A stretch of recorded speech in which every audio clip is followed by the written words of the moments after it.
Hey everybody, welcome back to another episode of the FantasyPros Football Podcast. I'm your host, Dan Harris. You can find me on Twitter at DanHarris80. It is Friday, so we're going to be doing a game-by-game preview with Kyle Yates in just a minute. But first, as we do every Friday, let's welcome in Dr. David Chao from ProFootballDoc.com. You can find him on Twitter at ProFootballDoc. Doc, thank you for squeezing us in on a moving day for you.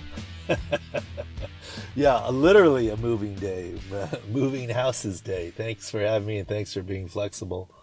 Now, let's get into it. We got a lot of news here, starting, of course, with the COVID-19 situation. Right now, we've got, other than the Jets, we've got, quote-unquote, good news, if you could characterize it like that, with the Titans having no positive tests on the day. Their game right now with the Bills has been moved to Tuesday, assuming that there are no further tests. The Patriots and the Broncos also looking okay after Stephon Gilmore tested positive. They're currently scheduled for Monday.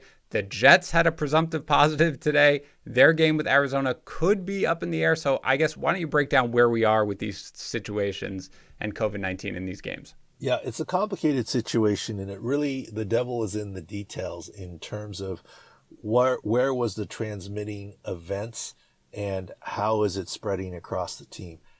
Isolated single players, teams have gone on with no issues, especially when there's contact tracing data that is favorable.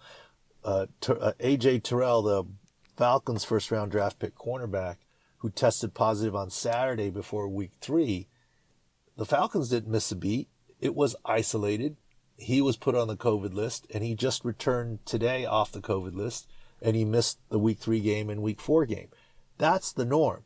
What happened with the Titans is not the normal. There was clearly an outbreak.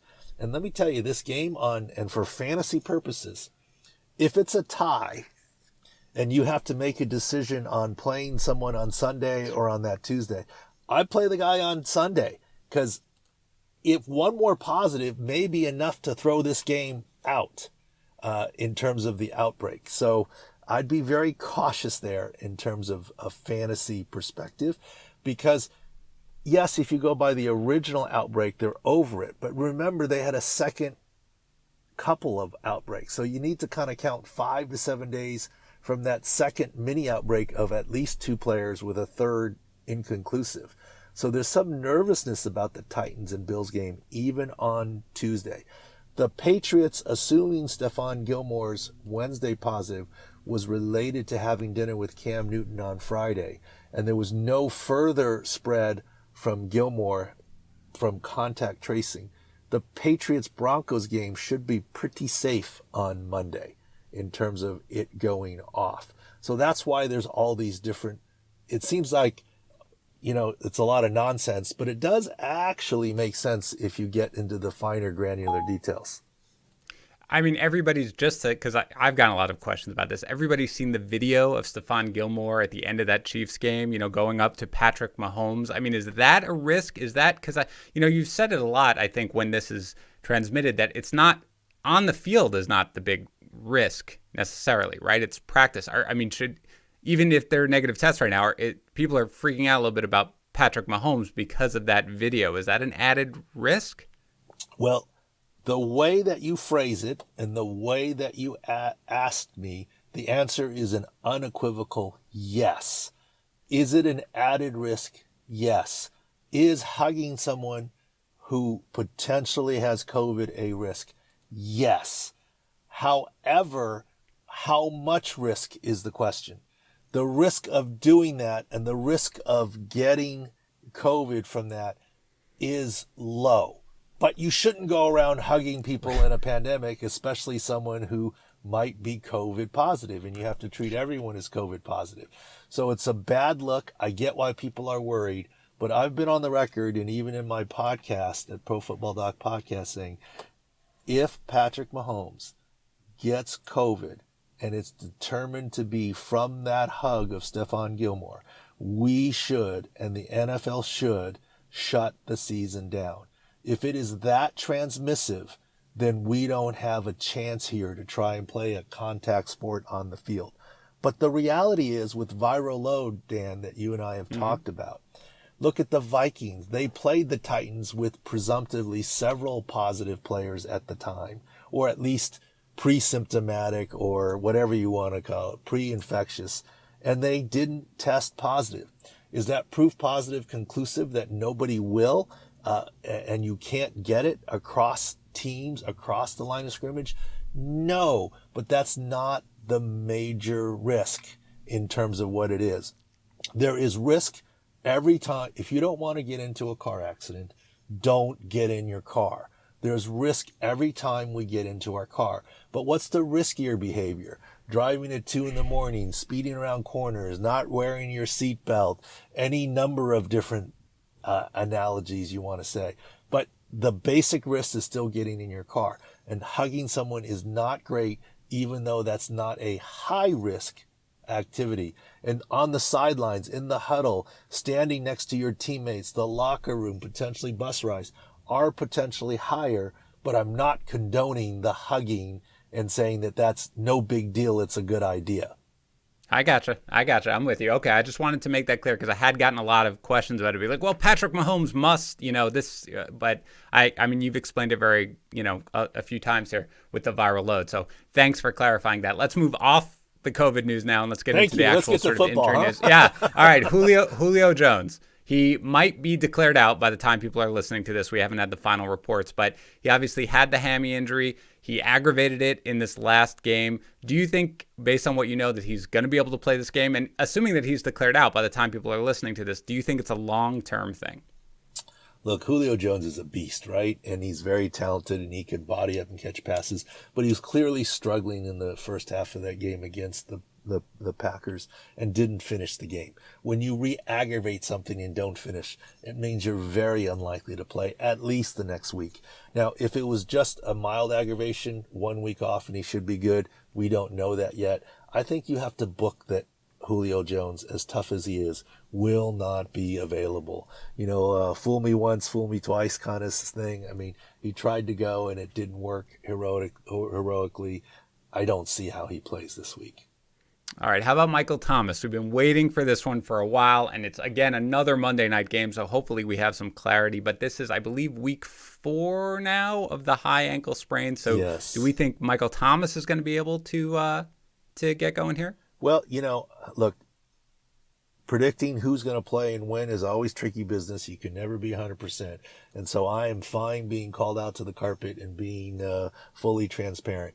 Week 2, I said doubtful, he didn't play. Week 3, I said questionable, didn't play. Week 4, I said I think he's probable, but he didn't play. But if you listen to what the Saints said, he was clearly able to play. And if their backs were against the wall, they would have played him. But they feared the risk of re-aggravation to miss him for longer. So I do believe he sets up to play this week finally.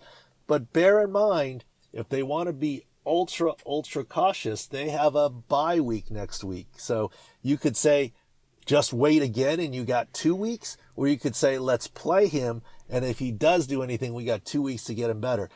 I think they're going to play him at this point in time because the videos I've seen of him, he's moving pretty well. So my thought is that he will play this Monday. All right, let's talk about a couple of quarterbacks here who might be coming back this week. Jimmy Garoppolo coming back from an ankle sprain. He's been practicing. Reports sound pretty good.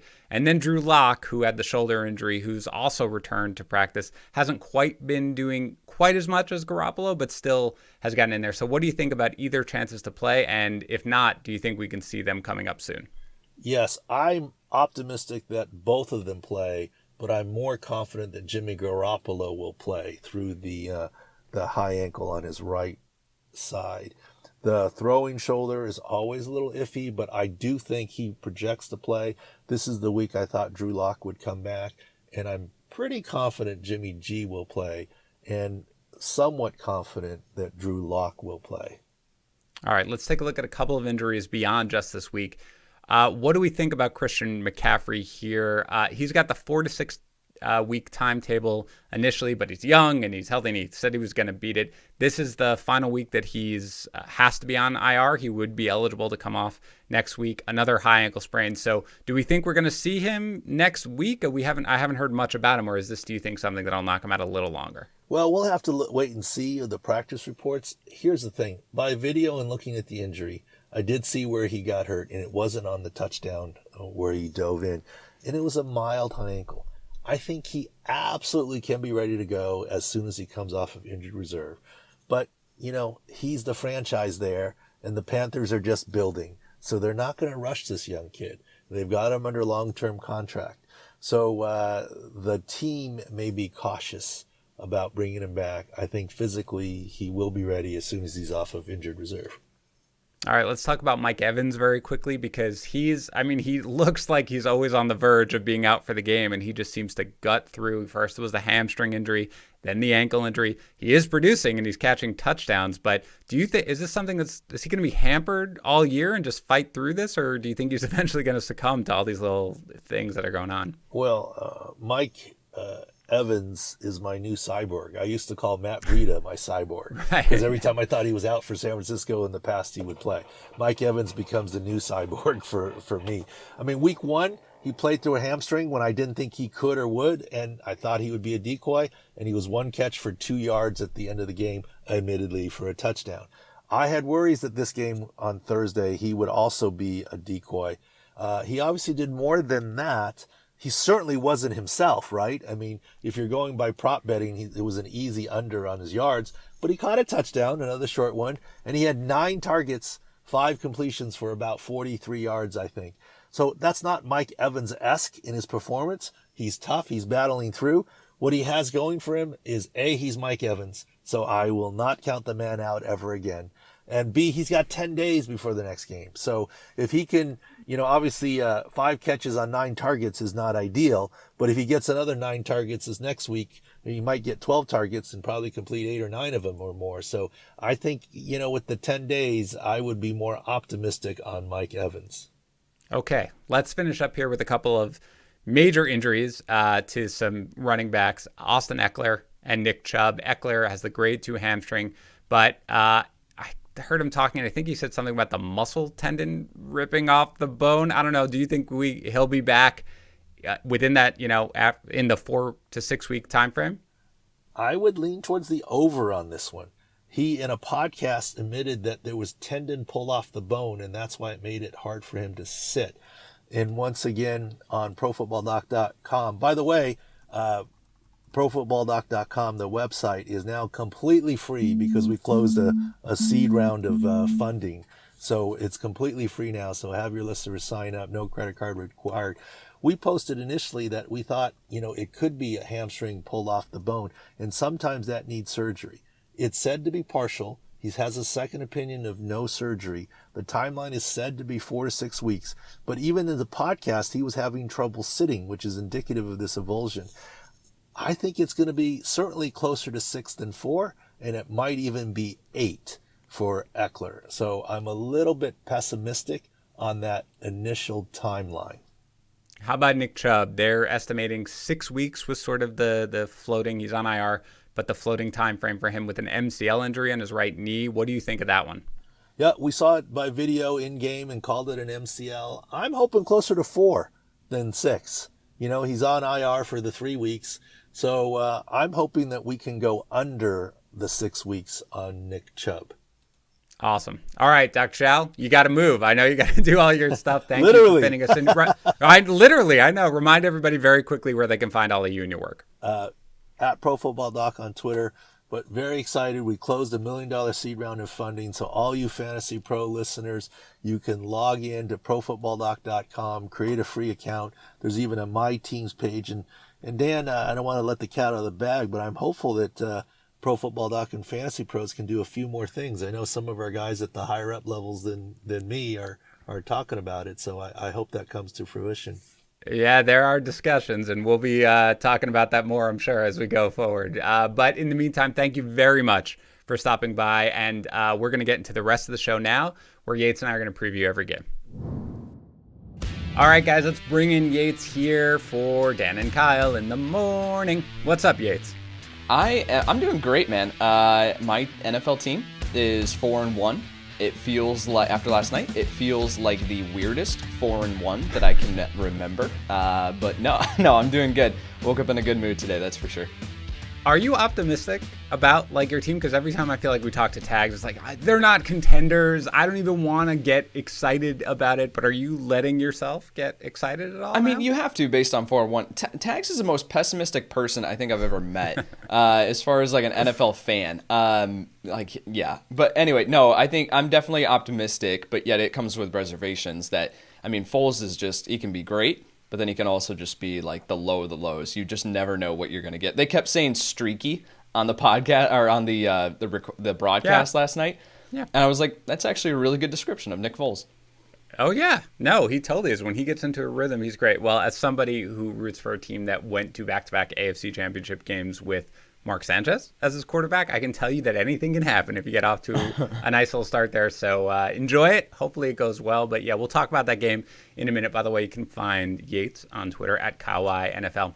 You know the drill. Today, we are going to be breaking down every game from this weekend very, very briefly. We will discuss the fact that as of right now, Yates, I mean, you're ranking pretty much everybody with COVID concerns, right? The Titans-Bills game is right now scheduled to play on Tuesday, and at least as far as I can see from the way fantasy sites are handling it, it is going to count correct for Week 5. And you've got right now the Patriots and the Broncos moved to Monday. Now, this morning, there has been so far, I'll say, no bad news with the COVID testing. Everybody from the Patriots is clear for right now. The Titans had no new ones. So we're going to talk about those games. But right now, Yates, we're assuming that those games are going to go, right? Correct. Yeah, I think at this point you have to. If we woke up this morning and we got news that some, one of the Titans players had another positive test, then that would be like, no, that game's not happening. But with them pushing it back to Tuesday, that's just, it's crazy we actually have some time here where if they get tomorrow, they go through another and they don't have any other positive tests, then they can actually practice tomorrow and reopen the facilities, both the Patriots and the Bills. So I think this is the best case scenario that we could have had for today. Again, we're taking this a day at a time. This is where we need to be looking at this season. And so moving forward, I think that we can expect those players to play, but it all comes down to tomorrow and if we're going to have positive tests. Yeah, so hopefully we'll at least have some clarity before fantasy managers have to set their lineups, but you do want to have backups just in case you have players on those teams. So we're going to get into it today in just a second, but first let me remind you about our latest monster giveaway. It's going to run through Halloween night at 11:59 p.m. A signed black and gold Aaron Jones Packers helmet, a $200 gift card for Pristine Auction, a $200 gift card to Porter Road Butcher, a package of fantasy football goods for your league's champion and your last place loser from Trophy Smack, and a 1-month subscription to Fubo TV. Now, usually it's leave a review for the show on Apple Podcasts or Stitcher. This time, it's even easier to enter the contest. Subscribe to our YouTube channel, youtube.com/fantasypros. Follow us on Instagram at FantasyPros. Follow us on Twitter at FantasyPros. Any one of those things is an entry. If you do all 3 of those things, you get 3 entries into the contest. You can triple your chances to win if you do all 3. Once you're subscribed and or follow us, submit your entry at fantasypros.com/contest. Fill out the form. That's it. Follow and subscribe. Up to 3 entries. fantasypros.com/contest. Yates, as we always do here on the Friday episode, let's very quickly hit the accuracy challenge, and we'll see whether or not we go over or under the fantasy points. Reminder, fantasypros.com/challenge. It is a free contest. 10 players, fantasy points, over, under. That's all you do. Weekly prizes, season-long prizes, sponsored by BetMGM. Grand prize. Again, free contest. 3-day, 2-night stay at an MGM resort property in Las Vegas. Includes round-trip airfare. So, are you ready to get started? Yates. Let's do it. Dak Prescott against the Giants, 23.4 fantasy points, over or under? My projections have him sliding in just over this. It's very aggressive, I think, based on the fact that Dallas is probably not going to have to throw the ball as much as they have in previous games, but I'll still take the over here. I will also take the over. Carson Wentz against Pittsburgh, 15.3 fantasy points. He's going to have to score a rushing touchdown, I think, to hit the over on that, so I'm going to take the under. Yeah, I agree. Also under. I'm at 14.1. Jonathan Taylor against Cleveland, 14 fantasy points even. I will take the over on this one, but it's super close. Yeah, I've got the over as well, 15.1. Joe Mixon against Baltimore, 14.1. I'm going to take the over on this one as well. I think with his work in the receiving game kicking in, I think that he has a safe enough floor to hit the over on that. What's funny, when I saw this one and I was like, let me see how many fantasy points I haven't projected for, I really thought I was coming in under, but I am also over when I looked at my projections. Kenyon Drake against the Jets, 12.6 fantasy points. At this point, you got to go under. I'm going over. I think this is the game. I realize that you're doing the safer one, but I don't know. At some point, this has to happen, and the Jets cure all ills, even against the running game, I think. Calvin Ridley against Carolina, 15.1 fantasy points. It all comes down to his health. He's been a limited participant in practice the past couple days, so I think that he is going to play. I think he's going to be healthy. I think he bounces back in a huge way, especially with the fact that Julio is unlikely to play in this game. So a lot of targets going Ridley's way. I'll take the over. I'm going to go slightly under, but I think that's a great line. Justin Jefferson, Seattle, 11.6 fantasy points. I'll smash the over on this one. Yep, over as well. DJ Moore against Atlanta, 12.8 fantasy points. It's a fine line. I think that I'll take the over on that one. I think that in this game it's going to turn into a shootout, and I think that DJ Moore is going to see enough volume to just slightly hit the over on that one. Yeah, me too. I think this is the game, finally, that things happen for DJ Moore. How about Laviska Shenault against Houston, 9.6 fantasy points? Again, a really nice line. I think I'm going to take the over, though. I'll take the over, too. The one thing I'm a little worried about is he's been a little banged up. I know he missed practice or was limited with a knee injury. He's battling a little bit of a hamstring injury, but I will take the over right now, assuming that he plays and is full go. Tyler Higbee, final one. Tyler Higbee at Washington, 8.4 fantasy points. If he scores a touchdown, he easily hits the over, but if he doesn't, then he's going to drastically hit the under. So I think I'm going to hedge here, and I'm going to take the under. Yeah, I'll take the over, but barely. Again, you can find all that over at fantasypros.com/challenge. Again, free game. You can win a ton of prizes. So just go, again, fantasypros.com/challenge. All right, again, Friday morning, 9:30 Eastern is when we start this podcast. We do not have the practice reports from Friday. I will try to ask Yates to hedge if somebody is playing, if he's not, but we'll know more later. And again, we will have our rankings up on our Twitter accounts, Dan Harris 80. Kyle Y NFL, we do rankings articles. They update automatically whenever we update our rankings, so you can follow us there. But first, before we get into this weekend's games, let's talk about last night's game. Bears 20, Bucks 19. Let's start with the winners, Yates.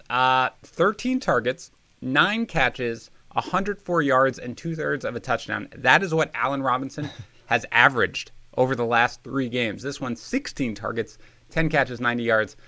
I mean, I don't really know what there is to say about Robinson other than he's a locked-in wide receiver 1 in half PPR and full PPR formats, right? 100%. I mean, you can't deny the target volume. And I had a question last night come across on my Twitter from someone saying, do I sit Allen Robinson because of Carlton Davis? I was like, no, you don't sit Allen Robinson. Like, based on his target volume and his talent level, you don't sit him. So this is really encouraging to see moving forward for people who were concerned about Robinson the first couple of weeks of the season. I remember that being a big thing. This is just, you can't sit him moving forward. No, absolutely not. I mean, I was quote unquote low on him versus the consensus, which I don't realize when I publish my rankings and then I do the article. I can see where I am versus the consensus, but I don't usually look. And I mean, I was low on him and I had him 11th. Like, you don't sit Allen Robinson, especially not going forward. How about David Montgomery here? We were talking a little bit about him just on Slack. 10 for 29, so the yard per carry is not good in a very difficult matchup. He does finally find the end zone here. Also, 8 targets, 7 catches, 30 yards through the air. After this game, David Montgomery, value up, value down, value the same. I mean, value up based on his workload in the receiving game. And I think that we have to look at David Montgomery. Yes, he has some issues with dancing behind the line of scrimmage. He doesn't get upfield as much as you would like to see. But yet you have to look at his involvement in the receiving game. Like, I think David Montgomery has a chance to be special. This Bears offensive line is not fantastic. But based on what we saw, I mean, David Montgomery, like some of the catches that he had, there was one that was wheel route up the sideline, and Nick Foles put it like on his back shoulder, and he adjusted, hauled it in. It was beautiful. And I think moving forward, we have to view him as a solid RB2. I don't know if I'm necessarily to the point, because we're also looking about at 10 carries, 29 yards, a very, very tough matchup. Looking at Indianapolis too last game, that wasn't great either. So I think that he's a solid RB2, comes with upside because of his now involvement in the receiving game though. Yeah, without Tariq Cohen, I mean, this is what we wanted to see. I think he got 6 targets last game. He got 8 targets here. That's what you want to see. By the way, Carolina on tap. So that is a good spot for Montgomery for sure. What about Jimmy Graham very quickly here? I mean, 5 targets, 3 catches, 33 yards, touchdown. Touchdown was great. I mean, just the one-handed grabs sort of remind you of the Jimmy Graham of old. He's got 4 touchdowns here in 5 games. I know yardage isn't going to be there, but, I got caught a little flack for my rest of season ranking. Somebody was a little mad that I didn't have Jimmy Graham higher. Where do you think he sits for tight ends rest of season? I mean, he's still a touchdown-dependent tight end, too. Because you're looking at his work in the middle of the field. It's terrible. He doesn't seem interested. There was a pass last night that he needed to come back to that ball, and he's just waiting for it, and the defender jumps the route and defends it. And I think so. Looking at Jimmy Graham, it's the red zone, and that's where he makes his money for fantasy football. So if we can roll him out there, and if you're rolling, let me phrase it this way: if you're rolling him out as anything more than a touchdown dependent tight end 2 in your eyes, you're going to be disappointed. But if he, if you have that lens and he finds the end zone, then you're going to be happy. So I think he lands probably somewhere around tight ends 15 to 18 in my rest of season rankings. This guy that, you put him into this, again, I use this analogy all the time of a blender of these other guys, just put him into your lineup and you just hope that he scores. Yeah, who looked really good last night, Yates, is Ronald Jones, which we were talking about as well. You had Fournette was active, but emergency only. Keyshawn Vaughn got lit up on that perfect hit. Towards the end of the half and fumbled and didn't see the field all that much. Jones wasn't in on third downs, but 17 carries, 106 yards, 5 targets, 3 catches, 19 yards. Should have had the touchdown if the ref had called it correctly. Are you buying in now to Ronald Jones after that game?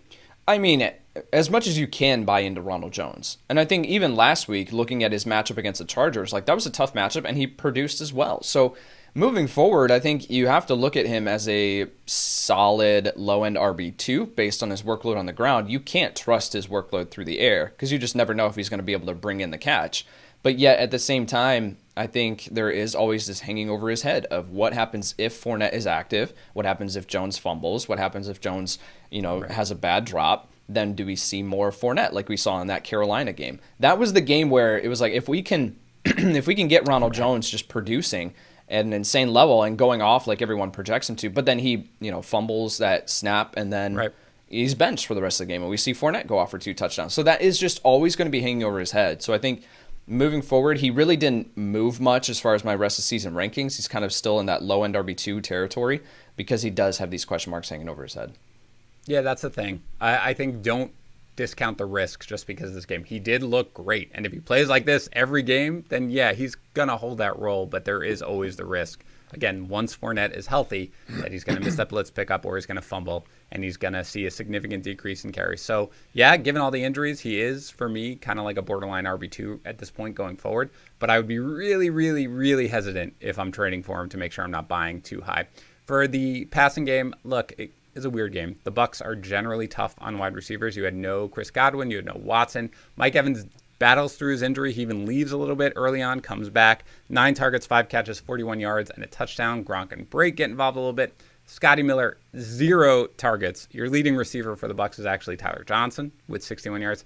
Any takeaways here for the Bucs passing game, or is this just a look, they're decimated, not a great matchup, just kind of move on so long as Mike Evans is healthy. You're starting him and Chris Godwin, and that's it. Yep, completely. That's kind of where we just need to look at it. They were decimated with injuries. Mike Evans fully not healthy.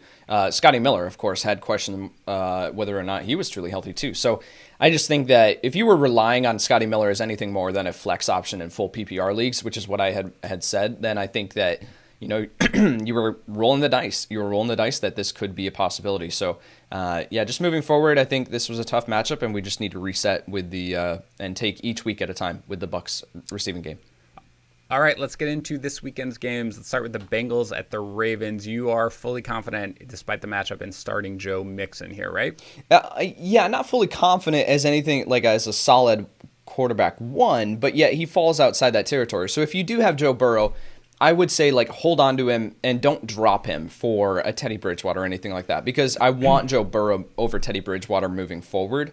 So I think in this game, though, you're looking at the Cincinnati Bengals going to have to be throwing the ball way more than I think they would prefer. And we've seen that in some of these games previously this season. So if that's the case with Joe Burrow's talent level, then they're going to have enough volume that he can return that quarterback 14, quarterback 15 value. So I think that's where we need to be looking at him this week. To be clear, I asked about Joe Mixon, but I do appreciate Oh, my all word. of the Joe Burrow. All of Joe Burrow. If people were watching on YouTube, they could just see me sort of like nodding and smiling. Oh, my word. Like, okay, yeah. I mean, maybe I did say Burrow. It might be, I might have had a slip of the tongue, but I meant to do Mixon, but that's fine. Burrow for me is my QB 13 right now. He's still a guy who I think you can potentially start, but there are better options, and he does fall just outside the starting quarterback. There's going to be volume for Burrow, but let's go to Mixon. Are you okay about Joe Mixon, the running back who might be starting in this game? Are you fully confident in I him? need to wake up, dude. No, I'm good. I'm good with Mixon as far as a low-end RB1. Again, I talked about him in the accuracy challenge, saying that I think he's going to see enough volume in the receiving game to return that value. I don't know if he won't go off like the way that he did against Jacksonville last week, but yet I think that I'm buying back in because of the fact that he saw 6 targets last week and Giovanni Bernard saw 0. That's enough for me to say I can confidently roll out Joe Mixon as a low-end RB1, high-end RB2. Joe Mixon or James Conner against Philadelphia? I'll take Joe Mixon. Joe Mixon or Mike Davis against Atlanta? Ooh, that's close. Yep. Let me pull up my rankings here to see exactly. I have Joe Mixon at 11, and I have Mike Davis at 12. Yep. So I've got Mixon at 10 and Davis at 12. Yeah, as well. so I'll take Joe you're Mixon. There. Yeah. All right. You're starting Tyler Boyd here, right? I'll actually just say this too. We have to keep this in mind. With Joe Mixon, he was added to the injury report yesterday with a shin issue. So just keep that in mind. After he was added to the injury report on Saturday with the chest injury last week and then dominated in the game, Right. I'm not worried about it yet. But that is fair when you're added to the injury report later in the week. Tyler Boyd here. Are you good starting him? Yeah, I'm starting him as a low-end RB2 or wide receiver 2. Keep the positions in mind, man. Don't My go Joe goodness. Burrow on me. Okay. Now, you like T. Higgins. We talked about him a lot on the waiver wire show. Are you starting T. Higgins in this matchup? As a low-end wide receiver 3 flex option, I think that he's taken over that second receiver role from A.J. Green. So I think that he's going to see enough volume. And again, if I'm projecting that the Bengals are going to be passing the ball quite a bit, they're going to have inflated pass attempts, then I think that T. Higgins is going to see enough volume to return that value. Yeah, that's where I have him. 37th, right there on the border of a wide receiver 3 and a flex option. But I think you can get away with starting him. You are benching A.J. Green, is that right? Correct. Okay, so am I. You just can't. I'm trying to hold him if I can, but I'm not starting him in this game. Let's go to the Ravens. We're assuming Lamar Jackson starts. He has missed practice this week with a knee injury and an illness. Both are supposed to be minor, so let's operate as if he's starting. If he is starting, are you starting Hollywood Brown? Yeah, again, every week he belongs in your lineup. I keep saying this every single week. Like, he belongs in your lineup as a wide receiver 3 because you can deal with the potential range of outcomes. He can absolutely go off in this matchup. He can have 4 catches for 100 yards and a touchdown, maybe even 2.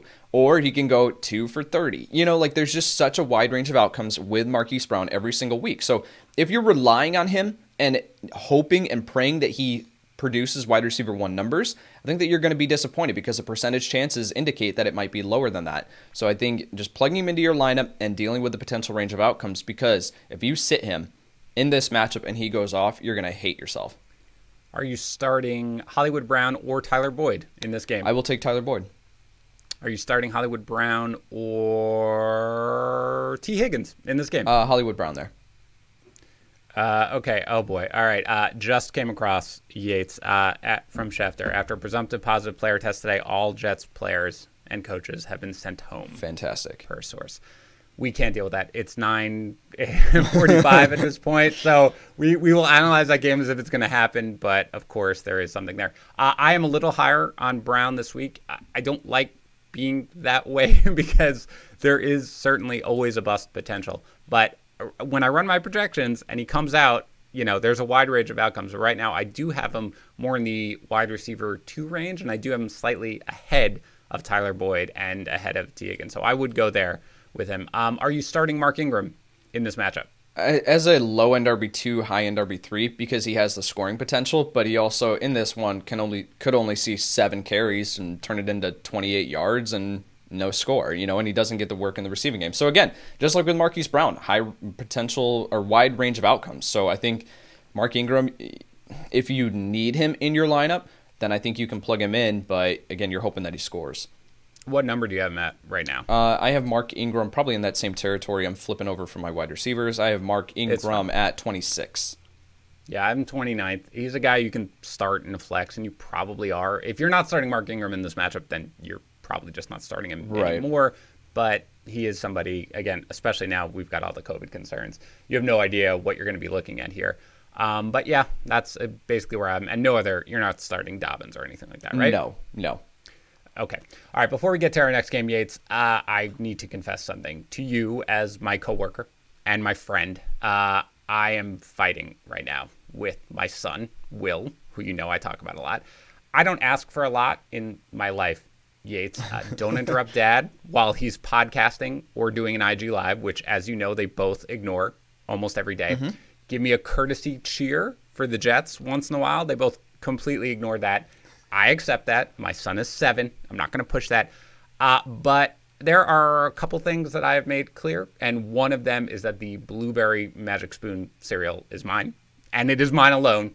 And I have grudgingly ceded the cocoa. I have grudgingly ceded the frosted, the fruity. That's fine. I sneak it once in a while after they're gone to bed, but for the most part, it's theirs. But Blueberry is mine, and it's Dan and Kyle in the morning day. I need my breakfast to get going, ready to go. And I went down there, and the kid is finishing up the last of the Blueberry Magic Spoon cereal. Oh, my word. But look, my wife, she knew. She's aware, I think. I think he's been sneaking this for a while. So she's already had ordered some more. So we had a backup. But I'm still going to be mad. You can't do that. I mean, that's just like one of my rules. Okay. Magic Spoon, we've talked about it. We talk about it not just on this podcast, but we talk about it when we're talking on our messaging system. MagicSpoon.com/FantasyPros. It's delicious. All 4 flavors. I stick with the blueberry mainly because the kids don't let me get anything else. But again, the cocoa, the fruity, the frosted, the blueberry, they're all good. Yates, which one is your favorite out of curiosity? I got to go with the frosted, man. You look at the sample box that they sent us. I've got all 4 of those, and the percentage chance, the percentage of the cocoa to the other ones, the frosted is pretty much just empty at this point. The frosted is delicious, but I had no chance getting that away from the kids, like 0%. So I just gave it to them. It's not only delicious though, and this is one of the things that my wife sort of harps on. It's healthy. There's no sugar. It's 11 grams of protein, only 3 net grams of carbs in each serving. GMO free, gluten free, keto friendly. Here's what I want you to do, guys. Go to magicspoon.com/FantasyPros. Grab a variety pack. Use our code FantasyPros. You're going to get free shipping. Try it. Tweet at me or Yates, Dan Harris 80, Kyle Y, NFL. Let us know if you like it. Let us know what your favorite flavor is. Let us know where you hide it from your kids so that they stop stealing it. By the way, it's 100% guaranteed. If you don't like it for any reason, they're going to refund your money. MagicSpoon.com/FantasyPros. Use the code FantasyPros for free shipping. And then again, find a spot to hide your favorite flavor from your kids because they are just ruthless with it. All right, let's get back to the games here. Yates, Eagles at Steelers. You were starting Miles Sanders, even in the tough matchup, right? Yeah, but I'm adjusting expectations. I have him at 18 this week. We just haven't seen this offense do anything spectacular through the first few weeks, and Miles Sanders is getting the workload. Of course, Boston Scott is not involved in this offense whatsoever, so he's seeing enough work, but a very tough matchup. I would personally be playing like a Melvin Gordon or Le'Veon Bell above him. Wow, okay. Yeah, I don't have him drop that far. I have him lower than where I usually do. He's at 14th right now. I could see him dropping down to 15th, maybe even 17th. 16th is Ronald Jones. And again, our rankings lock when we have a guy on Thursday night, so we can't move them or anything like that. But I'm a little, we're starting him, but I'm probably a little higher on him than you are. Are you starting anyone else on the Eagles? And I include Zach Ertz in that discussion because I know, we talked about it on the waiver wire show or the rest of the season ranking show.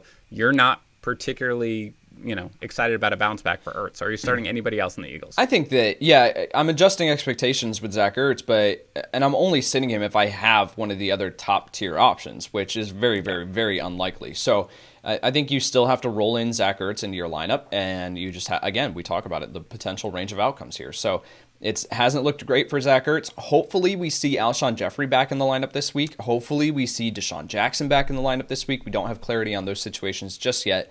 But yet, I think that can open up the offense. And I think that can only help Carson Wentz. And that directly helps Zach Ertz. So hopefully all of this just kind of goes together. But with Jeffrey and Deshaun Jackson, if they do end up playing, I'm not looking their way necessarily.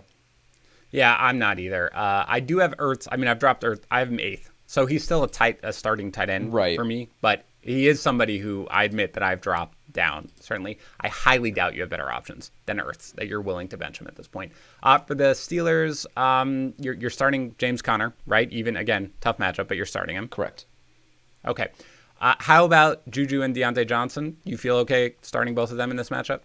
Yeah, it's not the best matchup for Deontay Johnson, potentially getting shadowed by Darius Slay, but yet at the same time, he's seen enough targets in the games where he's played. 10 targets in week 1, 13 in week 2, and then of course went out with a concussion in week 3, and then didn't play last week. So moving forward, I think that we just need to look at Deontay Johnson as a solid wide receiver too, with upside. So, and then Juju, I actually have them back to back in my rankings. I have Juju at 21, and I have Deontay Johnson at 22. So both of these guys belong in your starting lineup. Yeah, I'm a little lower on both, but they are both startable options for me. I am a little worried about Deontay Johnson, but I do think, like you, I mean, he's a guy who you basically have to start week in and week out. We mentioned him briefly on Wednesday, I believe, but if you're desperate right here, will you be willing to roll out Eric Ebron? Yeah, it comes with a caveat if you absolutely need him. And I think that, so I've got him at 15 right now. And so, yeah, you can roll him out if you're in a pinch. But in the situation where, let's say that I have Zach Ertz and Eric Ebron is sitting there on waivers, I would still be rolling with Zach Ertz. Yeah, no, so would I. Ebron is 13th for me, but I'm like in the scenario where, for example, if the Bills game doesn't go and Jonnu Smith is out, right, Ebron becomes a startable tight end for me. So I do think that this is a game where he can have a really nice matchup. How about Roethlisberger? Is he a streamer for you here? He falls just outside that territory too. So he is at 14 for me. So I would play him over Joe Burrow. I have Burrow at 15 and I have Roethlisberger at 14. That was the question. What about Kirk Cousins or Ben Roethlisberger? Kirk Cousins there. Okay. I still have Roethlisberger ahead right now. He's 12th, but him and Burrow and Cousins are all right there in the same thing. Let's go to the Panthers at the Falcons. You're firing up Mike Davis. You're firing up Robbie Anderson. DJ Moore? Yeah, we talked about him. I think as a solid low-end wide receiver too. Yeah, that's where I have him as well. I want to be higher on DJ Moore. I know. Because I really do think that this is going to happen, but he's 23rd right now. He's still a wide receiver too for me. My guess is I'll end up a couple spots up as I move guys in and out, everything like that. But yeah, I agree. We're going with him. Is Mike Davis top 12 for you at running back? I said that earlier. I can't remember where I had him. I'm pulling it up. Yeah, he's actually at 12. Okay, good. Yeah, you're right. He's 12 for me as well. And if you had to start one, you're wide receiver, you're starting Anderson over Moore, right? Correct. Yep. And Bridgewater. Go ahead. I'm sorry. I just said correct. Okay. And Bridgewater is a streamer for you this week? Yeah. I like him as a solid option. He's starting to click with the options in this offense here. So I think that you can move forward with Bridgewater this week as a streaming option. I don't know about next week, but yet this week in this matchup, absolutely roll him out. Yeah, my early rankings have him 10th, so I'm good to go with Teddy Bridgewater. Congratulations, Universe. You win. Falcons, let's assume no Julio Jones here, right? That's correct. That's basically what we're going. Of course, you're starting Calvin Ridley. Do you start Matt Ryan here? I mean, it's not a bad matchup, but no Julio Jones. Didn't look great last week. Yeah, I think you still have to start him, but it all depends on your other options. So, like, if you have Matt Ryan and Kirk Cousins is sitting there on your waiver wire, I would personally be playing Cousins over Matt Ryan. I have Cousins at 10, and I have Matt Ryan at 12. I actually have Teddy Bridgewater at 11, so I would actually be playing Bridgewater over Matt Ryan in this one. I have Bridgewater ahead of Matt Ryan as well. I have him 10th, Matt Ryan 11th. I do have Ryan over Cousins. It's not a huge gap. Ryan 11th and Cousins 14th. That's not huge. If somebody said, I really want to play Cousins, I wouldn't try to talk you out of it necessarily. But I do have Ryan a little bit ahead. Are you starting Zacchaeus assuming Julio Jones is out? It has nothing more than a flex play. How about Russell Gage? Same territory. Is nothing more than a flex play. What about Hayden Hurst? Do you think this is a game where he's going to get on track? I do think it is the game that you need to roll him out. If you can't roll him out in this matchup against Carolina, which is supposed to be, it's a ridiculous over-under, then you can't be rolling him out. So I think that you can start him, especially with Julio out. I think that he has a safe target floor.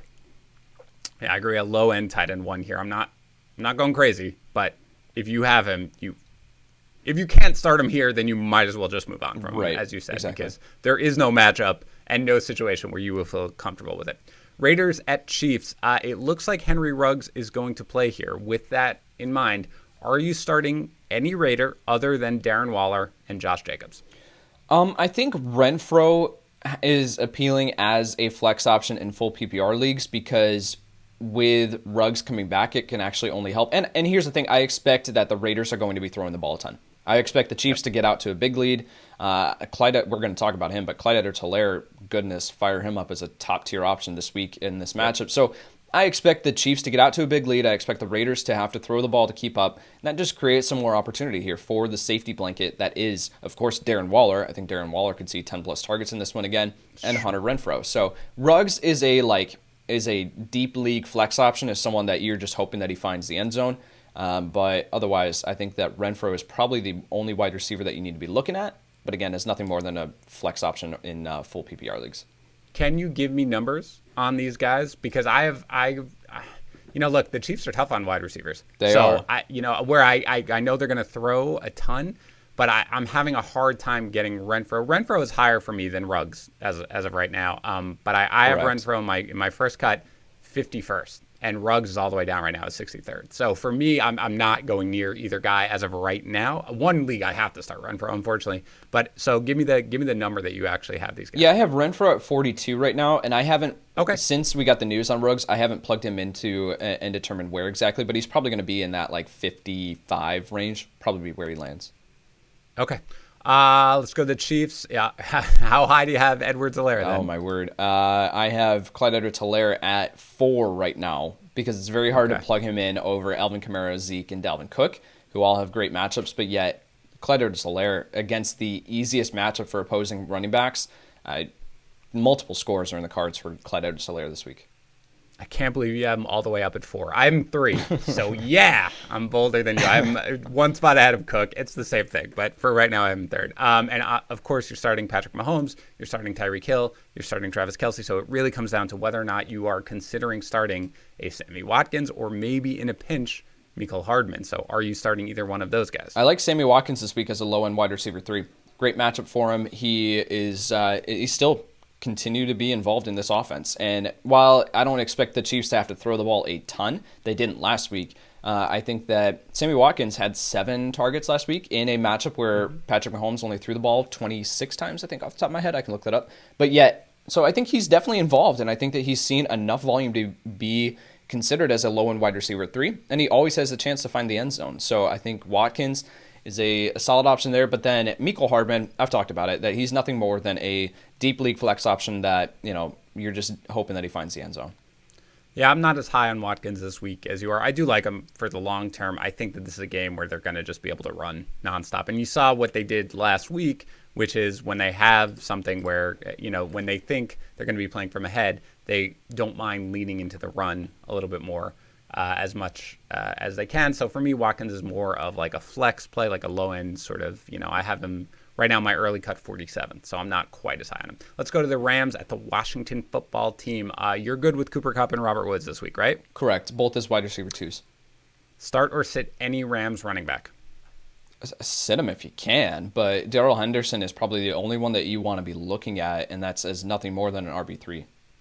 Yeah, I have Henderson. I have them both pretty close, Henderson and Brown. Again, we think Akers is going to play, so this is probably going to change once he gets officially active. But yeah, none of them is going to be beyond a mid-30s running back, which is a guy who you can probably plug in if you absolutely need to in a pinch. What about Tyler Higbee here? He's coming off several disappointing games. Are you willing to start him in this matchup? Touchdown or bust option.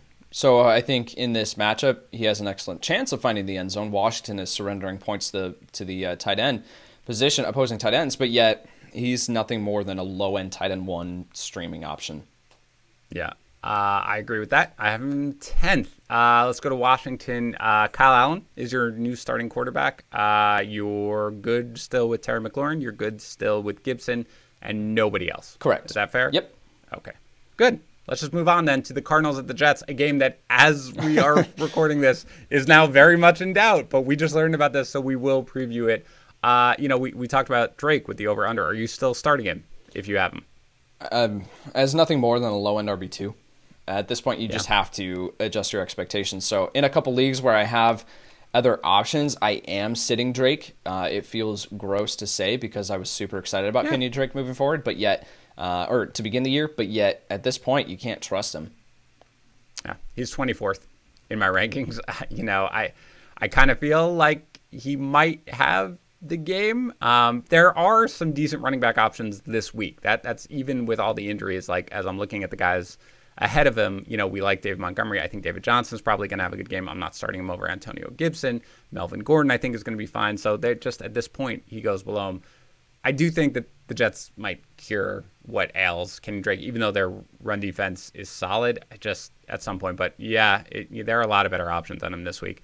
You're starting DeAndre Hopkins, Kyler Murray, top 6 option at quarterback? Of course. I mean, as long as he's continuing to run as much as he is, then you have to start him up as a solid, locked and loaded top, like you said, top 6 option every single week. Hasn't looked great as a passer, but yet at the same time, with his rushing ability, that's what makes fantasy football quarterbacks for fantasy football so valuable. So I think that looking at Kyler Murray, you can plug him in as a top 6 option this week. Are you considering anybody else on the Cardinals? No. That is how I feel as well. Let's go to the Jets. It sounds like Le'Veon Bell is going to play here. Le'Veon Bell or Kenyon Drake, half PPR. Le'Veon Bell. Okay, I have Drake one spot ahead right now, but I could see it flip-flopping. Is he in that range, though? I have Bell at 17, and I have Kenyon Drake at 21.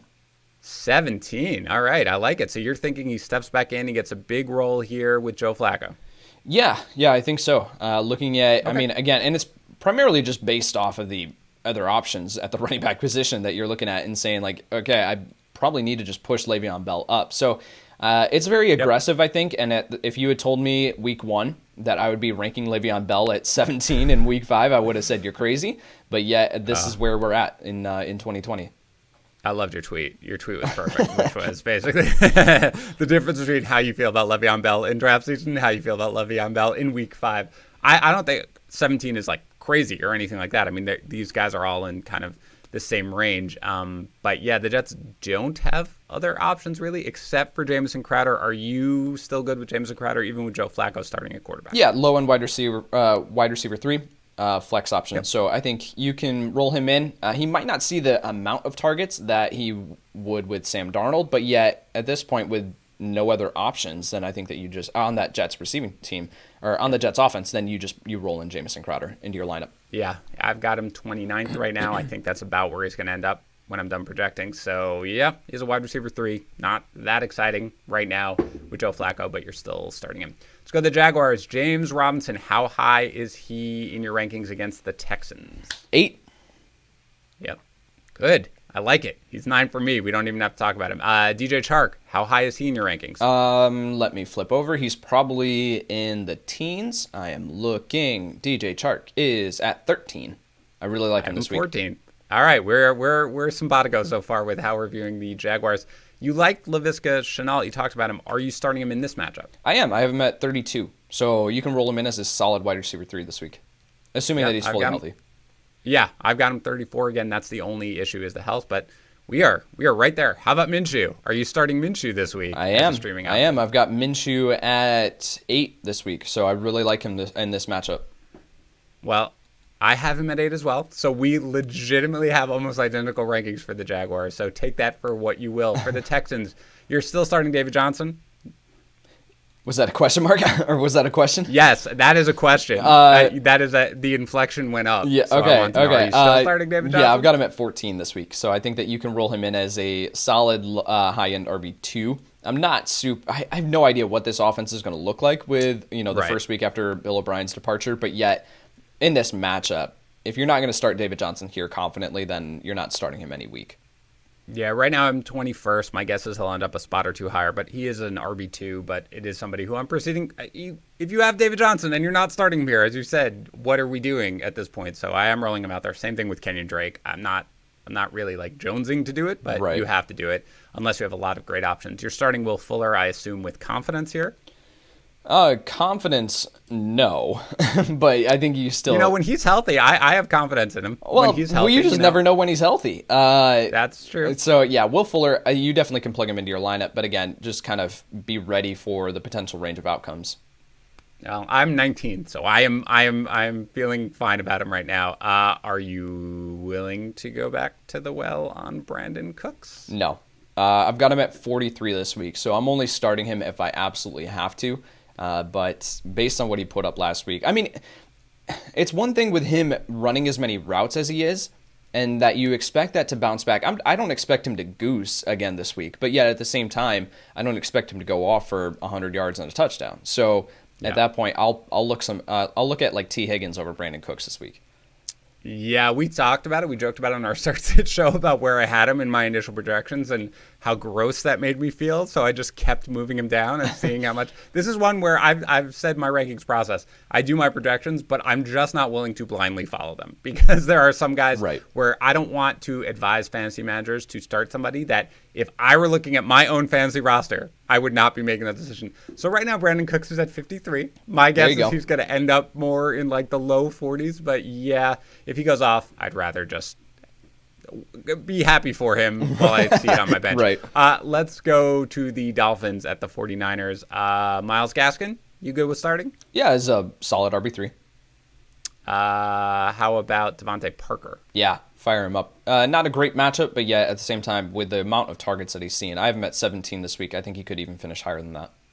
Yeah, I'm at 21st, so we both have him as solid wide receiver 2s. I also have Gaskin. Gaskin is 26th in my early ranking, so again, RB3 just like you. How about Mike Gesicki here? Disappointing last week. Everybody kind of thought it might be a big game against the Seahawks. Where are you viewing Mike Gesicki? I have Mike Gesicki down at 15. I moved Eric Ebron up. I did say Eric Ebron was at 15 earlier. I did move him up to 13. I flip-flopped Mike Gesicki. I didn't realize that I had him up there. So Mike Gesicki now at 15, not super excited to start him. Based on what we've seen the past couple of weeks, you're just hoping that he finds the end zone. And in this matchup, not a great one. So if I can avoid him, I am going to do that.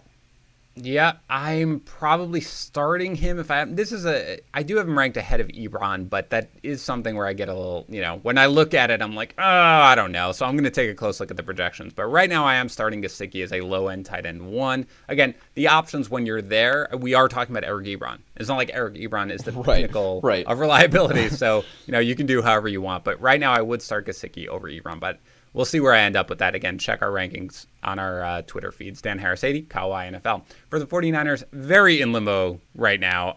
There was a report earlier this week, which Tags has yelled at me about, where I told him that Raheem Mostert is likely not going to start this week, and yet he has been at practice all week. So if Raheem Mostert starts, you're starting Mostert in this matchup? Yeah, I think you have to as a low-end RB2. And you're benching McKinnon and Jeff Wilson, right? Benching Jeff Wilson for sure. I think with Jerick McKinnon, based on the options that you have at running back and his involvement in the receiving game, I think that's where he's going to move back to. At that point, then he can be a solid RB3. I'd probably put him in the same territory of someone like a Devontae Freeman. Okay. All right. I think that's fair. I think that's probably where I'll have McKinnon then as kind of like a flex, like a low-end RB3 flex option. And if Mostert does not start, is McKinnon a solid RB2 for you? Absolutely. He's playing a ridiculous amount of the snaps. This is a great matchup for him. I've met RB20 right now. That's just because he's in limbo with McKinnon or with Mostert. So I think if Mostert is declared out, then he could potentially move up to someone that I put above, like a Melvin Gordon and Le'Veon Bell.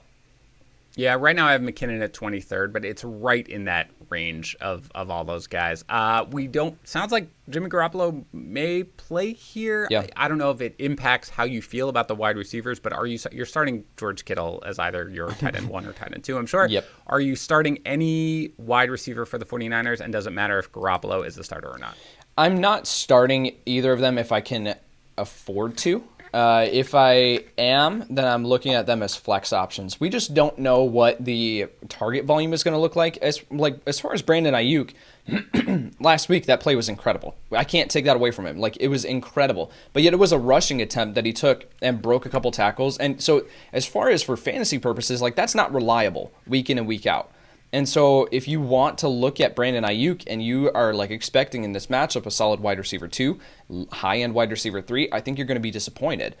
Same with Deebo Samuel. We just don't know what he's going to be like coming off of the injury still and what his involvement in the offense is going to look like from a target perspective. Is San Francisco going to throw the ball a ton in this one? We just don't know. So I think looking at the receiving options, and this is why I was down on Brandon Ayuk in our waiver wire show a couple weeks ago, is because the ball's going to go to George Kittle. 100%.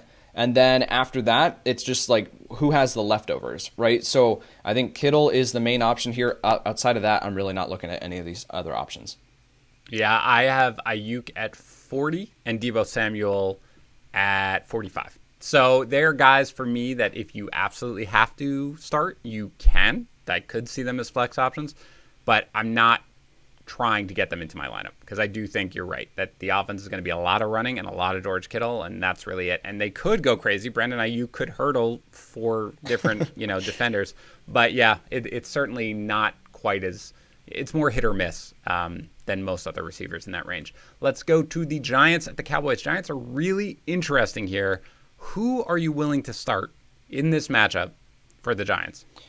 I think there's only 3 options that you can really be looking at, and it's Devontae Freeman as a solid RB3 because of his work in the receiving game and the solid floor that he provides there.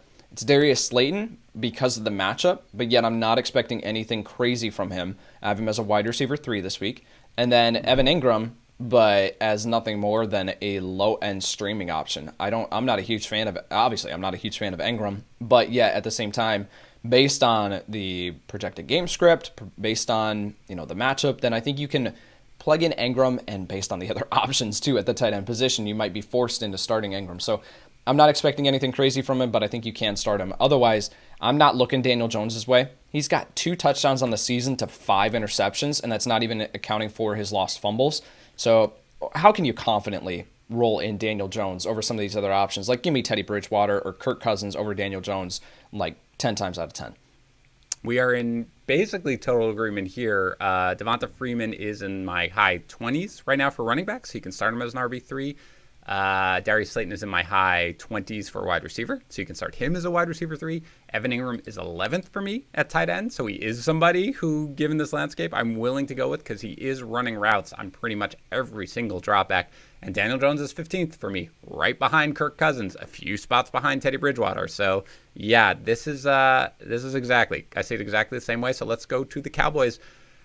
You're starting everyone, right? I mean, you're starting, of course, Zeke. You're starting Dak. You're starting Amari Cooper as what, a top 6 wide receiver? Yeah, I have Amari. Yeah, top 6. Nice job. I have him at 6. Thanks. I can see your rankings. I'm cheating the whole time. I'm just kidding. Lamb, what are you, a wide receiver 2? I have him at 25 right now, so I'm just outside that territory. What about Gallup? Gallup I have at 31, so not super excited to start him, but yet I think you definitely can. I have him at 32, so it is somebody where people are always like, I don't know. I just, with the volume, I'm still starting him. What about Dalton Schultz here? Again, based on the tight end landscape, you can plug him in as a top 10 option. So here's the thing with all of the Dallas receiving options outside of Amari Cooper, I'm not super excited about them this week because I don't foresee Dak throwing the ball 40 times yet again, or 40 plus times yet again this week. So looking at the projected game script, I expect this to be a Zeke game. I expect the Cowboys to get back to the ground game. I don't think that they want to be playing from behind and throwing the ball 50 times every single game. So lean into the run game. I'm saying like this is a huge week for Zeke, and that just limits the overall upside that CeeDee Lamb, Michael Gallup, Dalton Schultz have, because Dalton Schultz has been effective on the back of 8+ targets, 7+ targets. So I just don't see that happening here. But yet, based on what he's done so far this season, I think that you can plug him into your lineup. Yeah, I think Schultz is a tight end 1 this week. I mean, again, we're not really we don't feel confident about any of these options when you get here to the low end tight end 1. So I would go with the guy, despite the fact that his targets have come on the back of a huge passing volume. I still think at this point, we were really excited about Blake Jarwin. I'm willing to roll right now with Schultz, given how many targets the tight end usually gets anyway, even last year in the Dallas offense. So I would roll him out there as a tight end 1 this week, and I feel okay about him, assuming that he's healthy, by the way. Again, he got a little banged up at the end. Right. It does sound like he's set to play, though. Yeah, it does. Let's go to the Colts at the Browns. Are you starting any Colt other than Jonathan Taylor in this game? Not really. I think Nyheim Hines as a RB3, low-end RB3, because of the desperation that fantasy managers have at the position. But I'm not confident in starting him. T.Y. Hilton and Zach Pascal is nothing more than wide receiver 4s. The tight ends, that situation is a mess now with Trey Burton coming back in. We can't rely on Mo Alley Cox confidently now moving forward. So I'm just not super confident in starting any other option outside of Jonathan Taylor as a low-end RB1. Yeah, I will go stronger than that, and the answer is no. I mean, you can get away, even though you probably can't get away, but you can get away mentally with doing it as starting T.Y. Hilton in a deep league. I mean, I still have him 38th, and I have Pascal, a few spots behind him. you can maybe get away with it, but you don't want to do it if you can avoid it. So yeah, I agree. It's really Taylor, and that's pretty much it. For the Browns, Hunt, solid RB1 territory now with the injury to Chubb. Oh, yeah. I'm not expecting necessarily a huge blowout performance this week against the Indianapolis Colts defense. So I have him as a low-end RB1. I think that you can absolutely plug him into your lineup, but yet with confidence. Because this is the crazy part, too. Last week he was dominant, but he had 0 targets in the receiving game. So I don't expect that to continue moving forward. So I think he gets back to being heavily involved. Dearness Johnson not looking his way as anything more than an RB4 this week, especially because of the matchup. So I think if you picked up Dearness Johnson on waivers, I would sit him if you can. But Kareem Hunt, absolutely in your starting lineup. I 100% agree with that assessment. Dearness Johnson was one of my top waiver wire pickups, but I'm not rolling him out here in this matchup. How about the receivers? I mean, of course, you're starting Odell Beckham Jr., especially after that last game, right, as a wide receiver 2? Yep, wide receiver 2. I'm adjusting expectations. Again, tough matchup. I don't think Baker's going to be necessarily, lights out in this one, so with a very tough defense. So I think that you adjust expectations and you start Odell Beckham as a wide receiver 2, and then Jarvis Landry as a low-end wide receiver 3. Very good. I have him 35th for Landry, and I have Beckham 18th, so we are right there. Let's go to the Vikings at the Seahawks. You've got your obvious starts for the Vikings in Adam Thielen. You've got Dalvin Cook. Is Justin Jefferson in the circle of trust now? Absolutely. In this matchup, you're looking at the Seattle Seahawks giving up the most fantasy points to opposing wide receivers, and then you're looking on the other side of the ball with the Vikings giving up the 4th most fantasy points to opposing wide receivers. If that's the case, then this is going to be an absolute shootout, and I'm hoping that we get that based on we were expecting that last week with Seattle. Right. So I need this to be a bounce-back game for the projected game script. So yeah, if that's the case, Adam Thielen, I have him at 3 right now. I have Justin Jefferson at 20. Where'd he go? 23. So okay, fire both of them up. I've got Thielen at 4 and Jefferson at 25, so we're right there. And again, we've talked, you can start Kirk Cousins maybe as a streamer if you need to. Seahawks, start everyone like you always do, right? Wilson, Carson, Lockett, Metcalf. You're no problem. Start them all up, right? Completely agree. Tyler Lockett is my wide receiver 5. DK Metcalf is my wide receiver 7. I feel completely confident doing that. I believe Russell Wilson is my QB1 for the week. I'm just double checking. Yes. As of right now, he's my QB1. Yeah, if I move to QB2, don't yell at me. But for right now, he's my QB1. And you mentioned maybe in a tight end premium league, you might be willing to roll with Greg Olsen if you absolutely had to. Not necessarily in a tight end premium league. I think that you can roll him out in a normal league. You've seen the targets, and if this is, again, based on some of the other options that you were talking about, like I'd personally play Greg Olsen over Tyler Higbee. Really? Okay. That's pretty bold then. I mean, it's hard for me to defend Higbee just given what the target volume. I have done well in my prop betting of the under Tyler Higbee 4.5 receptions pretty much every week for the last few weeks. But where do you have then, just to put a number on it, where do you have Olsen and where do you have Higbee? I have Olsen at 12 and I have Higbee at 14. So it's Olsen leaning into the target volume.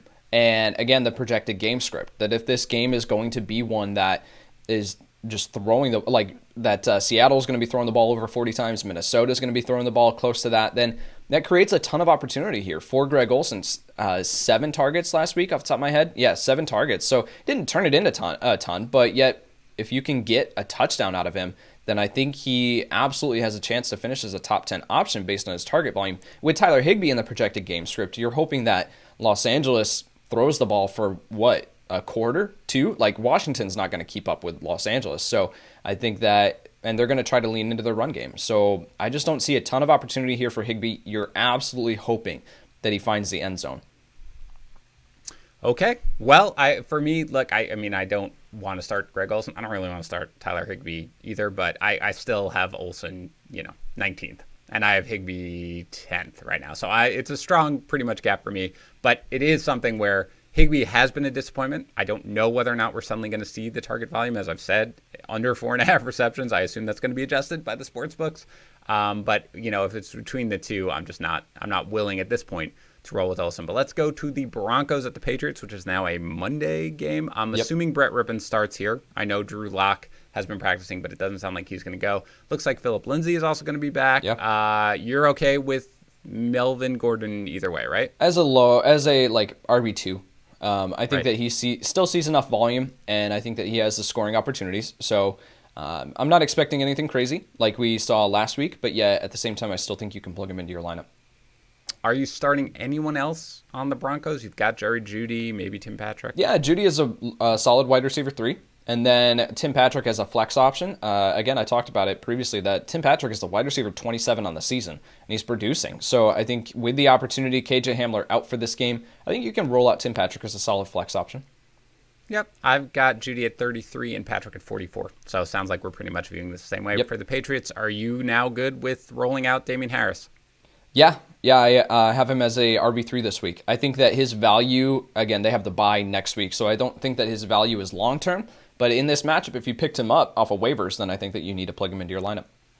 Yeah, I've got him 28, so he's a guy who you're almost certainly starting as a flex. Are you starting any Patriots wide receiver? And does it matter if Cam Newton plays? Because we don't know necessarily if Cam Newton's going to play or whether or not it's going to be Jarrett Stidham. So are you starting any Patriots wide receiver, and does it matter who's at quarterback? If I don't expect Cam Newton to play, I expect it to be Jarrett Stidham. But if Cam Newton plays, I'll roll out Julian Edelman as a low-end wide receiver 3, but otherwise I'm just not excited to roll out any of these guys. N'Keal Harry, I don't think that you need to be looking at him.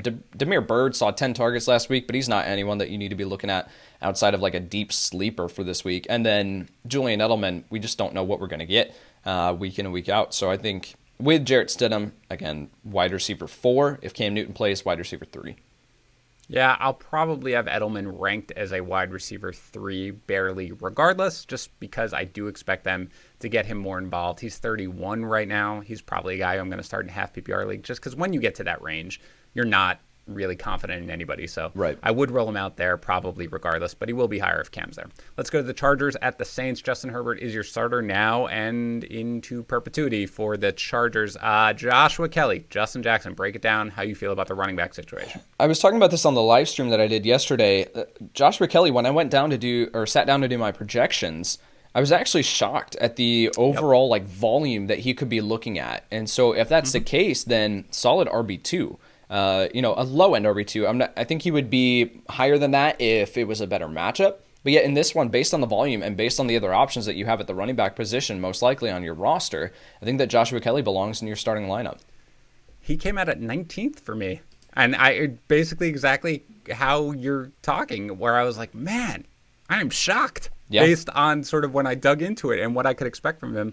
So, yeah, I'm with you. How about Jackson? Is he not somebody who you're willing to roll with? Not necessarily just yet. I think that he can be plugged in as a flex option this week if you're desperate. But, yeah, I want to wait and see what the workload looks like. Is Justin Jackson going to inherit all of the passing down work that Austin Eckler had? I don't think so. I think that it's kind of a split with Josh Kelly there. So I'm not necessarily willing to rely on Justin Jackson just yet, but I'd rather wait a week and see. Otherwise, I think you can roll him in if you're desperate, though. I do have him 34th, so that is a guy who you're like, man, I need a flex option, stuff like that. I think you can get away with doing it this week, but I agree with you that I would rather wait if I could. You're, of course, starting Keenan Allen. I'm assuming, I haven't seen if Mike Williams, I haven't seen the practice. I haven't seen anything either. I'm assuming that he's out, but regardless, how about Hunter Henry here? Are you okay with starting him? Again, based on the options that you have at the tight end position, I'd rather roll him out than a Tyler Higbee. Yep, I agree. He is a solid tight end one for me, and that should show you what the landscape is that we're looking at the position. For the Saints, sounds like Michael Thomas is probably going to play, I guess. I don't know, but let's assume that he starts. Are you starting any other Saints wide receiver? Not necessarily if I can avoid it. So I think that with Traquan Smith, he is someone that you can plug in as a flex option, and you're just hoping that he stays involved in the offense versus what we've seen previously when Michael Thomas is on the field. And then with Emmanuel Sanders, like wide receiver 5 this week, I just don't. He's been fine, but yet with Michael Thomas back in the lineup, I don't think that he sees enough volume. How about if Michael Thomas is out? Are you starting either of those guys? Then I think you can plug in. Traquan Smith as a wide receiver 3 again, and Emmanuel Sanders as a wide receiver 4. Yeah, it's not a great matchup, but I would agree with that assessment. How about the running game here? Of course, you're starting Alvin Kamara, but you've kind of been the Latavius Murray guy, and it's worked out for the most part. How do you feel about Latavius Murray in this matchup? Yeah, I have him at running back 27 on the week, so he is a high-end RB3, and I think that I would personally play him over Devontae Freeman, Myles Gaskin, Darrell Henderson. I just think that he comes with a safe enough floor from his his carry totals, and then has a chance to find the end zone. Again, not a great matchup, but based on the other options, I would personally play Latavius Murray. Yeah, I have Freeman and I have Gaskin ahead of Murray. I have Murray 33rd. I think we're just going to be a little, because he doesn't usually factor into the passing game, and I rank for mostly half PPR, I'm probably going to be just a little lower on him usual, but you can start him as a flex play if you need to. But I would go with Myles Gaskin or Freeman over him personally. Let's go to the final game, Bills at the Titans, assuming that they play on Tuesday, which is very much in doubt. But for now, Josh Allen and Stephon Diggs are obvious starts. Are you starting John Brown or Cole Beasley in this game? I think you can definitely start John Brown as a high-end wide receiver 3. Tennessee is not a daunting matchup for opposing wide receivers, so I think that you can plug in John Brown. Last week he should have had a touchdown. That was a ridiculous call where you can clearly see that he's across the end zone. Yeah. Absolutely should have had a touchdown there. So if that's the case, then we're talking about John Brown in a totally different light than we would be. So I think with John Brown, you can plug him in. With Cole Beasley as a flex option, not super excited about him. He gets more of a bump up when John Brown or Stephon Diggs misses a game or anything like that. But yet, Cole Beasley, flex option this week. Yeah, we're pretty much there. Right now I have Brown at 36, so he is a wide receiver 3. I have Beasley down at 50. I mean, I feel like every week Beasley makes me look dumb because I'm just not really willing to go out there and do it. But my kids are happy again because it was the name of our old dog, but he's 50 for me right now, so I'm not going there. Devin Singletary, if Moss is out, you are really good with, right? Yeah, absolutely. What about if Moss plays here? Again, we kind of expected him to play. Yeah, last I thought week, he was going to. Yeah, so you assumed since he was probably close last week that he is going to play this week. How do you then feel about Singletary, assuming Moss plays? Yeah, I have Singletary right now, assuming without Moss factored in a ton, as running back 19. Yep. So I think that he lands in that territory of a low-end RB2. But then if Zach Moss plays, then he gets a bump down to an RB3, and Zach Moss is kind of in that same territory. They kind of cancel each other out from a fantasy perspective. So, but if Devin Singletary is the main guy, then you start him as a solid RB2. My guess is that regardless, I'm going to have Singletary as an RB2, albeit a low one, even if Moss plays, because I don't think that Moss plays and just immediately goes back to like taking a bunch of work. Singletary has looked good. I think he's earned a little bit more of it, and my guess is they'll be cautious a little bit with Moss. So I don't think you can start Moss under any circumstances, and I think you're probably good to start Singletary as an RB2, albeit a low one, even if Moss plays. Let's go to the Titans here. Very difficult because we don't know right. exactly who's going to play, but you're starting Derrick Henry, of course. Of course. You're starting Jonnu Smith, of course. Of course. If A.J. Brown plays, which right now they have to estimate practice reports. So he is estimated as a limited participant with his knee, but there was a report last week that they expected him back this week. If he plays, you're rolling A.J. Brown out there, right? Yep, as a solid wide receiver 3 with upside. Yeah. It's not, of course, a great matchup against the Bills, but he is somebody who, if you drafted him, you're starting him when he plays. Corey Davis is on the COVID-19 reserve list, yep. So he's not going to play here. Any interest at all in Khalif Raymond as a very deep sleeper with no Corey Davis? Nope. Okay. Good enough for me. I have him ranked in the 60s as well, so just wanted to make sure that I wasn't on an island. All right. That's it. Hopefully all these games play, but you now know what we would do if they do play. Reminder, on Sunday mornings, I'm on Instagram Live on our account, at FantasyPros, from 10 to 11 Eastern. Tags is on our YouTube channel streaming, 11 to 12 Eastern. And Yates is also on their YouTube channel, youtube.com/FantasyPros, from 12 to right up until game time, answering your starts to questions. Again, youtube.com/FantasyPros. Go ahead and subscribe, and don't forget to enter our contest.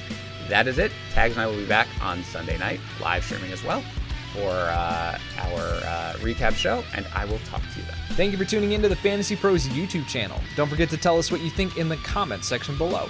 And while you're there, don't forget to hit the like and subscribe buttons so you can stay up to date on all of our future content.